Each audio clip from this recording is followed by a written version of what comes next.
तुम सब ने मिलकर मुझे धोखा दिया और मुझे पता भी नहीं चल। अल्लाह की लाठी बेआवाज है, अर्श से फर्श तक आने में लम्हा लगता है। खुदा के भाई, जब जब मैंने सोचा कि मैं आपको ये बात बताऊं, कुछ ना कुछ ऐसा हो जाता था कि मैं आपको वो बात नहीं बता सकी। खुशबू तो बड़ी अच्छी आ रही है भाई। क्या पक रहा है? क्या दावत है किसी की? मारिया, तुमसे पूछ रही हूँ।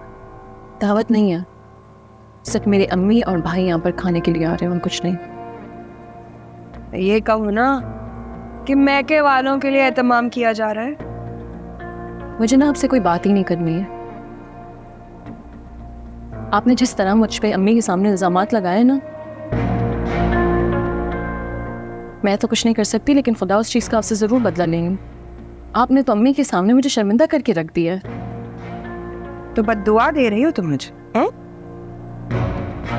इस वक्त आपको बददुआओं की नहीं बल्कि दुआओं की ज़रूरत है। समझ जाए ना, आपके लिए बहुत बेहतर होगा। अस्सलाम वालेकुम। वालेकुम अस्सलाम। वालेकुम अस्सलाम। वहाँ क्यों खड़े हो? आओ फात, जॉइन अस। मुझे लगता है कि हमें ड्राइविंग में जमकर बात कर लेनी चाहिए। अरे फात भाई, खाना लगा हुआ है, आए हमारे साथ बैठकर खाएं ना। मारिया ने बनाया है सब कुछ, आइए।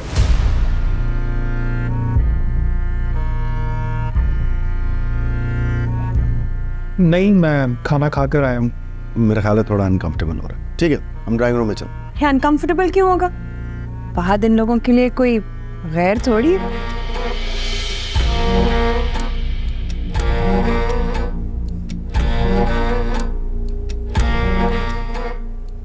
भाई, फहद तो रिश्तेदार है इनका। क्यों मारिया? ठीक कह रही हो ना मैं? क्या हो गया? नहीं बताया तो कौन सा मैंने इतना बड़ा गुनाह कर दिया? आपने तो अदालत ही लगा दी है। इतना चिढ़ क्यों रही हो तुम? मैं चिढ़ नहीं रही हूँ। जब आप लोगों ने मुझे मामू और उनके घर वालों के बारे में नहीं बताया था, तो क्या मैंने इस तरह रिएक्ट करके आपसे पूछा था? नहीं ना। और खानदानी झगड़ों में ऐसा होता है असजद, अब हर बार हद होती है। वैसे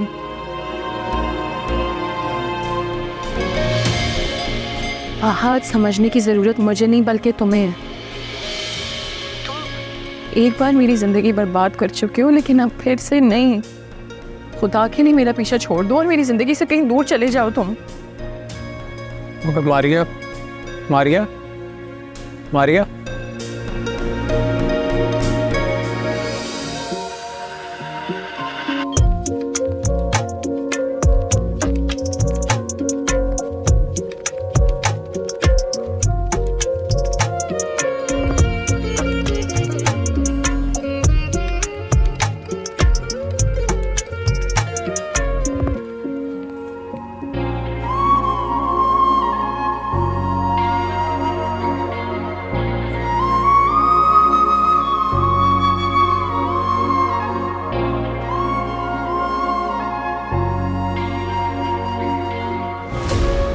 हाँ हाँ, ओके, ठीक है। चलो, मैं करता हूँ अब आपसे।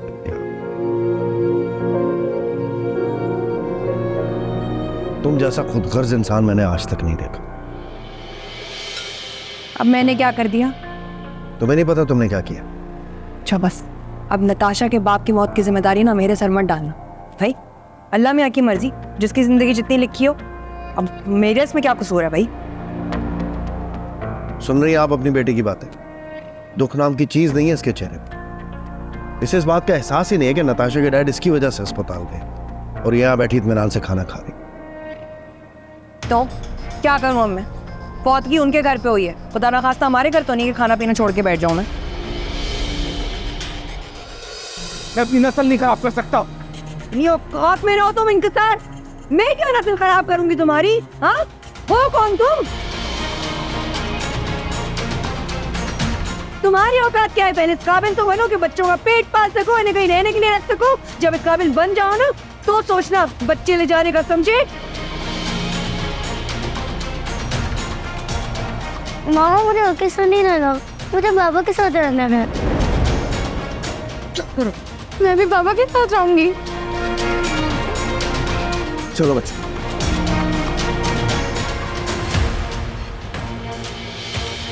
क्या देख रहे हो यहाँ पे? तमाशा देख रही हो मेरा?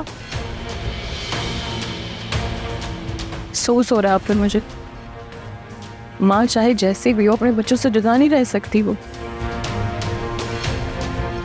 काश अब दूसरों की जिंदगी से ज्यादा अपनी जिंदगी पे फोकस करती तो ये सब कुछ ना होता।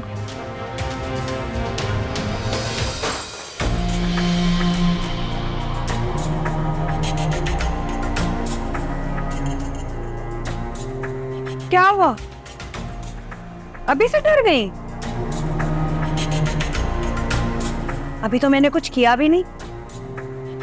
मुझसे झगड़ा मोल करना मैंने ठीक नहीं किया।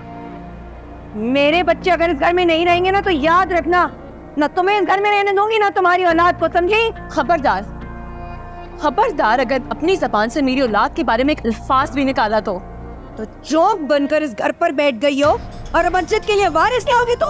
हाँ, मेरा तो दिल चाहता है मैं तुम्हारे बच्चे को गलत कह दूं। दिमाग खराब हो गया आपका क्या? नफरत है मुझसे तुमसे और तुम्हारे इस बच्चे से।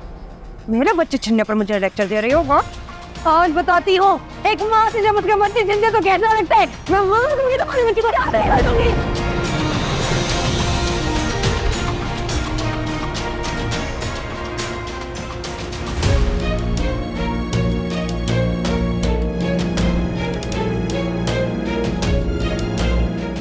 तुम्हारा दिमाग खराब है बेबी।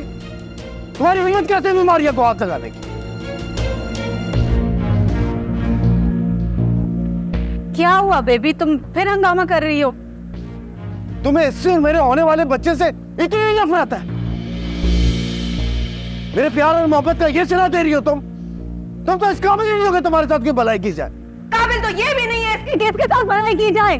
पहेलियां मत पूछवाओ, साफ साफ बात करो। सुनो, जिस बीवी पर तुम इतना नाज है, जिसकी वफादारी की तुम कहानियां सुनाते फिरते हो, मिसालें देते हो ना, तुमसे पहले भी किसी से शादीशुदा थी। तलाक होता है ये।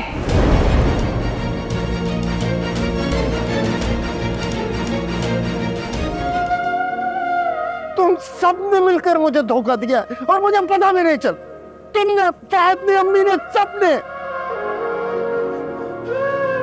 मैंने आपको कोई धोखा नहीं दिया। मेरा सिर्फ और सिर्फ फहद के साथ निकाह हुआ था, लेकिन खुदा गवाही जिस दिन से मेरी आपके साथ शादी हुई मैंने आपके अलावा मेरे दिल और दिमाग में कोई नहीं था। मैंने एक मर्तबा भी फहद के बारे में नहीं सोचा है। तो क्या ये धोखा नहीं है? अम्मी ने कहा शोर से झूठ बोलो और तुमने बोल दिया। वैसे तो तुम्हारे अंदर सही और गलत का फर्क जानने का बहुत शऊर है कि अपनी बारी क्या हुआ, कहाँ गए सारे उसूल तुम्हारे? देखिए, मैं जानती हूँ कि मुझसे बहुत बड़ी गलती होगी। मुझे आपसे झूठ नहीं बोलना चाहिए था, लेकिन मैंने 1000 मरतबा कोशिश की कि आपको मैं इस बारे में सब कुछ साफ साफ सच सच बता दूं, लेकिन खुदा गवाही जब मैंने सोचा कि मैं आपको ये बात बताऊं, कुछ ना कुछ ऐसा हो जाता था कि मैं आपको वो बात नहीं बता सकी।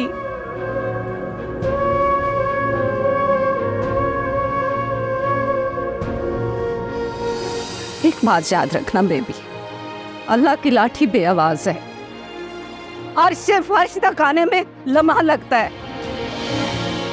अपनी बेटी को खुद पर दुआ दे रही है। और दुआ नहीं दे रहे हम, नसीहत कर रहे हैं। क्या बेबी पास आ जाओ।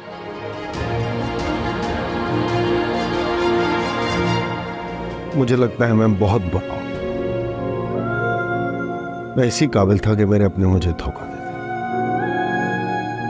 पहले भी अम्मी और बीबी की वजह से मेरा तुम्हारा रिश्ता टूट गया और मुझे इस बात का आज तक अफसोस है।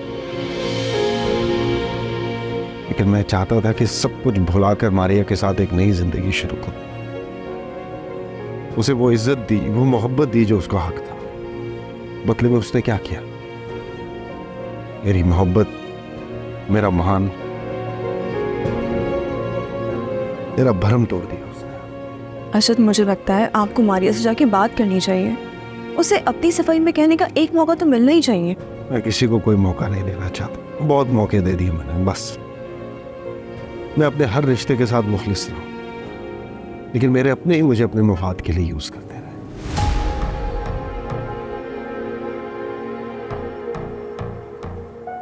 अर्शद प्लीज, आपको मारिया से बात। मुझे किसी से कोई बात नहीं करनी अंबर, और मारिया से तो खास तौर पे।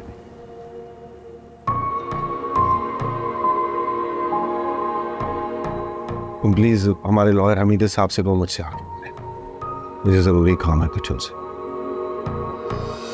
मैं ये समझता रहा कि तुमने मेरी काबिलियत की बेस पे मुझसे पार्टनरशिप की, लेकिन तुम्हारा तो मकसद ही कुछ और था। यूं मुझसे मेरी बीवी की वजह से मेरे बिजनेस में पार्टनरशिप की।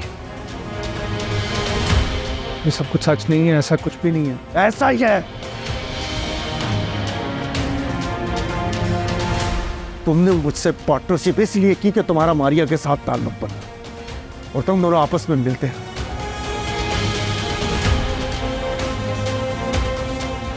मैंने तुम दोनों की वीडियो देख ली, मुझे हकीकत पता, इसलिए यह मत कहना कि ये झूठ है।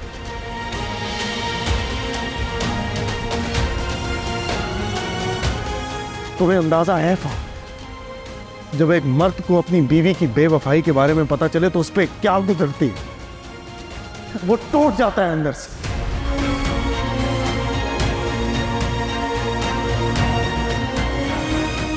मेरी ये पोजीशन, ये इज्जत, दौलत सब मट्टी अगर मेरे पास इज्जत नहीं है। क्यों किया तुमने ऐसा? तो मैं तुम्हें उस वीडियो की हकीकत बता भी दूंगा, फिर भी तुम मेरी बात पर यकीन नहीं करोगे। तुम्हारा क्या ख्याल है? तुम इस काबिल हो कि तुम पर यकीन किया जाए? तुम्हें अंदाजा नहीं है मुझे इस वक्त कितना गुस्सा आ रहा है। मेरा दिल चाहे वो तुम्हारा खून पी जाओ, जान से मार दो तुम्हें। आज भी मेरा दिल ना आपकी भलाई का ख्वाहिशमंद है जैसे पहले।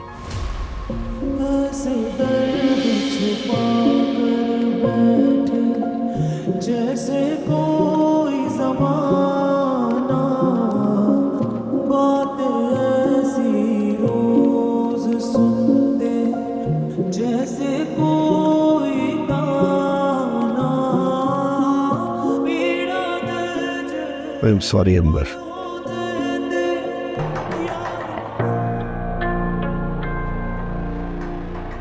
भाई भैया, ये ऑफिस बंद क्यों है? काम क्यों नहीं चल रहा? आपका फ्लैट था तो? हाँ, ये पूरी फाइल है। ये देखिए, ये देखिए, सारे कागजात हैं पूरे। इस पर तो फातिहा पढ़ ले मैडम। क्यों? परसों इस प्रोजेक्ट का मालिक मुल्क से बाहर भाग गया है और ये प्रोजेक्ट सील हो चुका है क्योंकि ये कब्जे की जमीन पर बना हुआ है। क्या? मैं ये कैसे हो सकता है? मेरा पैसा और मेरा फ्लैट सबसे बड़ा वाला अपार्टमेंट दिया था भाई। नसीबों की बात मत करें अर्शद, ऐसे तो बहुत से हिसाब खोलेंगे फिर। दगा तो मेरे साथ भी हुआ था ना, तो फिर ये सब तो मकाफाते अमल हो रहे हैं। आपके सपोर्ट में कोई हो ना हो, मैं हमेशा आपके साथ रहूंगी और आपका साथ दूंगी। Thank you. परेशान मत हो।